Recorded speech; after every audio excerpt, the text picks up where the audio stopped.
Okay, let's do the unboxing, guys. Dumating na yung in-order ko na Keurig K Mini Plus na Dusty Rose, yung color na pinili ko. Ito yung Keurig coffee machine na in-order ko.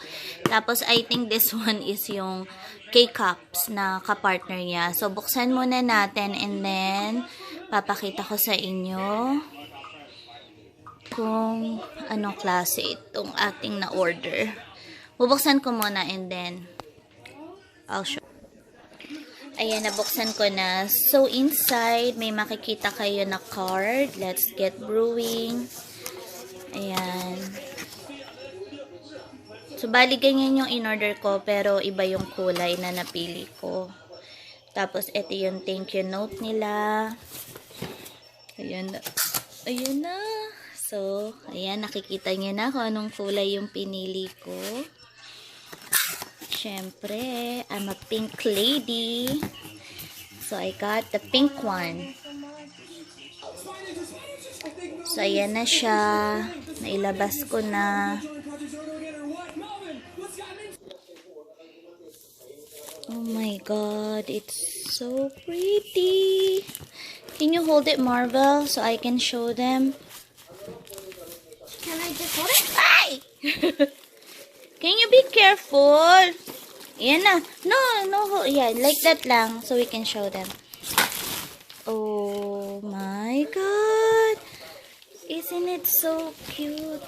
Hold on. Let's show them.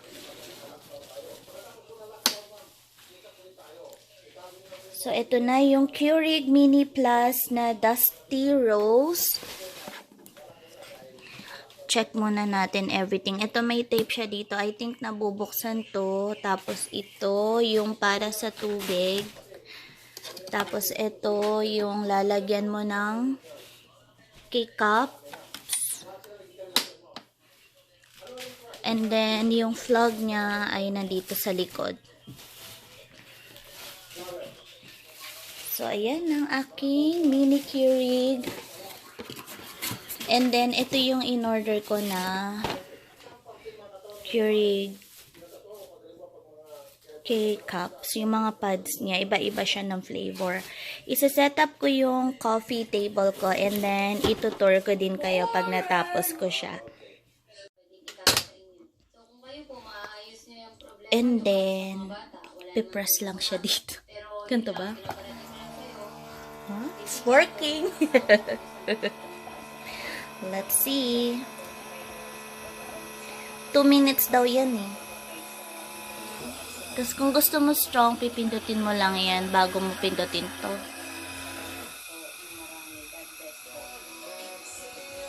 So, ito yung lalagyan niya ng tubig. Tapos na ba? Yun. Sabi nila, 2 minutes daw bago mag-brew. So, na-click ko na yan. Let's see. Ang ganda ng coffee ko, coffee mug. Nabili ko yan sa Save on Food. Look, Marvel, I'm trying my coffee machine. Can you say hi? Oh, there! Wow! Mainit na ka, mapaso ka.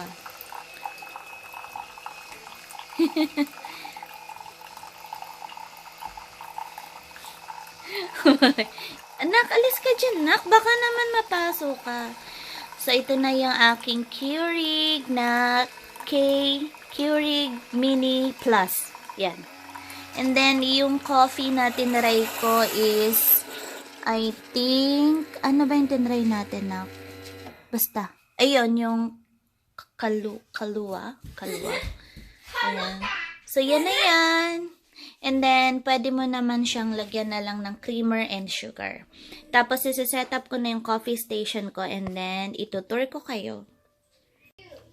Ito yung creamer na gagamitin ko para itry yung coffee, yung International Delight na cinnamon flavor.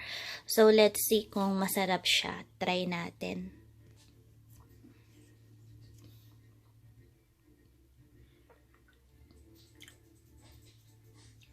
Wow, looks good.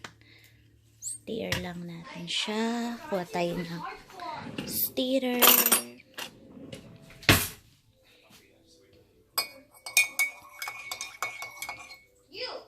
Mag-creamer ba kayo sa kape? Ako, mas gusto ko matamis. Hindi ako may inom ng dark na coffee. Hindi ko kaya. Let's see. Let's try. Sarap. Hindi ko pinakita yung sarili ko kasi kakagising ko lang eh. Wala pa akong kaayos-ayos. So, ito na guys. Ang sarap ng aking cinnamon flavor na creamer. And then, ang aking mini plus Keurig in dusty rose color. Na-order ko siya sa Keurig.ca. Ayan, I'm back guys. So, natapos ko nang ayusin yung coffee station ko. So, ito na yan. Nalagay ko na yung Keurig at saka yung mga cookies and everything na dyan na. So, tutur ko na lang kayo ng mabilis. So, ito yung bago nating Keurig. Ito, kasama siya dito. Kumbaga, nalalagay siya ng ganyan. Yan. Pwede mo siyang ibalik or pwedeng mag-display ka lang ng coffee mug mo dyan na favorite coffee mug mo or kahit ano. And then, ito, pwede mo siyang lagyan ng Keurig na K-cup pads. Ayan. So, kasya dyan 9 pieces. Pwede ka maglagay. And then, nilagay ko lang siya dyan sa tabi niya. Tapos, ayan na yung pinaka-machine natin. And then, dito sa side, meron tayong cookies. Tapos, ito yung plug natin. So, madali lang siyang i-plug dyan. Tapos, ito lalagyan ng honey. Tapos, ito, another instant coffee. So, kung merong gusto ng instant lang, so, ayan, pwede siya. Kasi, pwede ka rin mag-brew ng hot water lang dito kung gusto mo. Huwag mo lang siyang lalagyan ng pad sa loob. I-click mo lang siya. And then, magbubrew na lang siya ng regular water. Basta, may laman itong iyong water, container dyan sa side. Tapos, ito yung sign na yan. Tapos, meron ako nilagyan na sign, welcome to my coffee station. Dapat coffee station, kaso kulang yung F nung nabili ko na signboard. Kaya, wala akong maisip ilagay. Nilagay ko na lang cafe.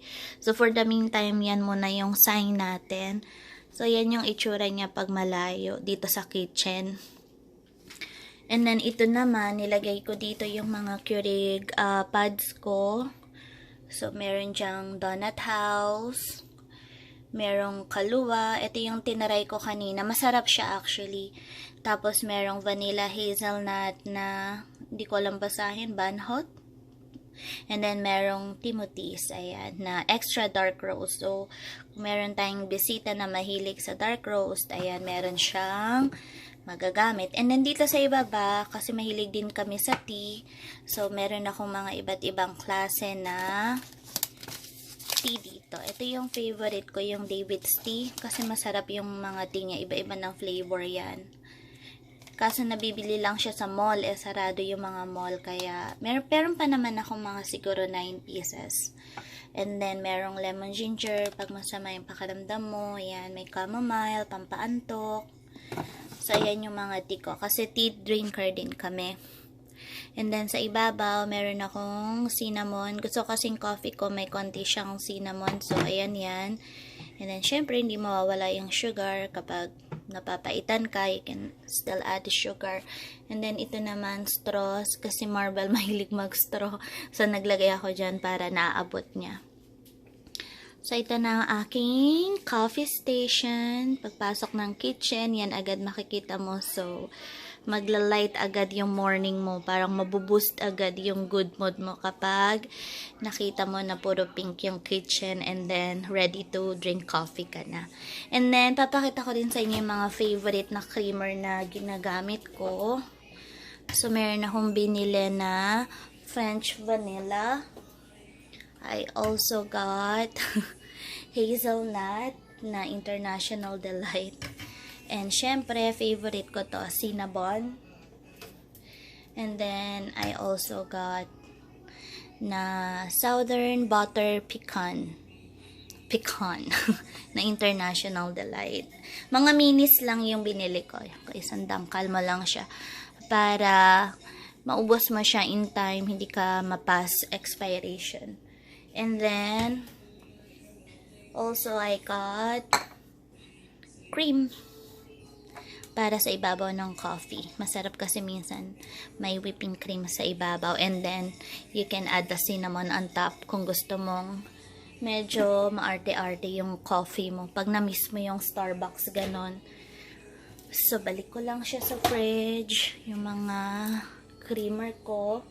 And then, ayan na ang aking mini coffee bar. Sana nag-enjoy kayo sa video na to. Thank you guys for watching. God bless you all. Bye!